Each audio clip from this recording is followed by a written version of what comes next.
कि सोना सड़िया में परी लागेलू। हेलो हेलो कि तहर के सिया के जोड़ा नहीं खे कि जरे वाला मोर परी लागेलू। कि खाटा मीठा रस भरी लागेलू। कि सोना सड़िया में परी लागेलू। बहुत बहुत पुरस्कार भाई लोगों स्वागत है।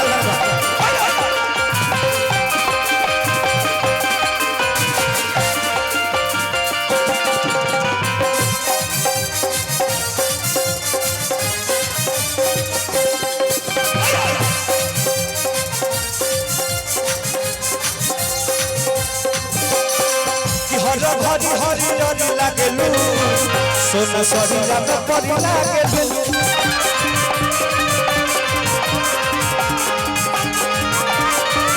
हरी हरी हरी लागेलू।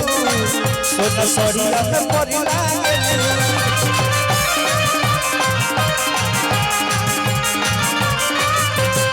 कि तहरा के सिया के जोड़ा नहीं खे जोरे वाला मोर परी लागेलू।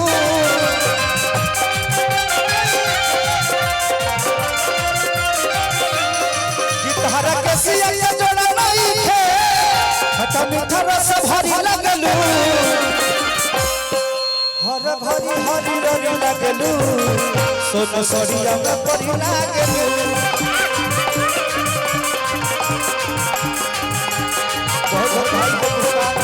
हर भरी हरी हरी लागेलू। सोना सड़िया में परी लागेलू। हमारे सरैया संगल के इंस्पेक्टर साहब के पूरे टीम की ओर से स्वागत है।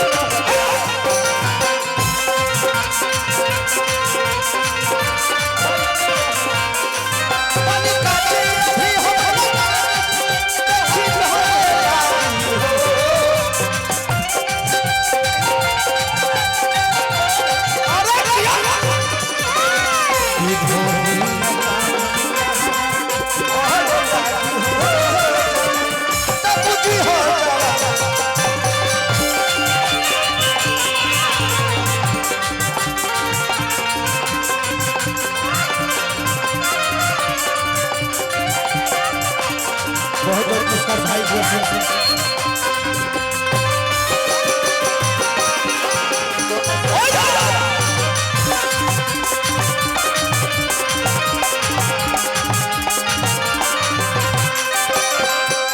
पप्पू भैया की करे गजरवा जियरवा पे काबू। देखी पवन बाबा बहुत अच्छा इंसान है, बहुत मानी ले कि करे का शैलेश छोटा भाई शैलेश राज जी उनका भी बहुत गीत हम गौले बने। शैलेश राज जी के झुलुथिया गोलम जी सुपर डुपर हिट ही छपरा के भाई के बहुत प्यार आशीर्वाद मिलेला। यही तरह चाहब कि तू शैलेश आगा बढ़ कि करे का जरवा जियरवा पे काबू लागे भरल बा नजरवा में जादू। बाबू भैया के प्रणाम। करे का जरवा जियरवा पे काबू लागे भरल बा नजरवा में जादू।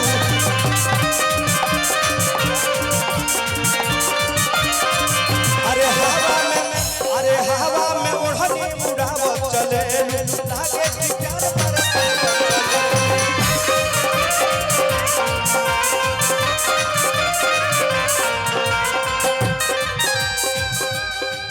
कि गंगा जल के मछली लागेलू।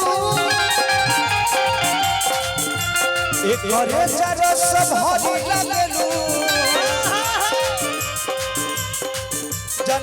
गंगा जल के मछली लागेलू। एक करे रस भरी लागेलू। सोना तू तो सोना कैसे करी लागेलू। सोना सड़िया में परी लागेलू।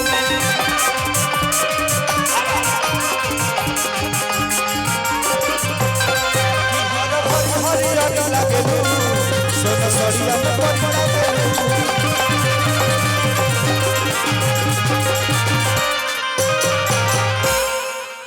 चलिए कुछ सैड सॉन्ग आप सबके सुना दी हम ओकरा बाद भाई बहुत सारे कलाकार लोग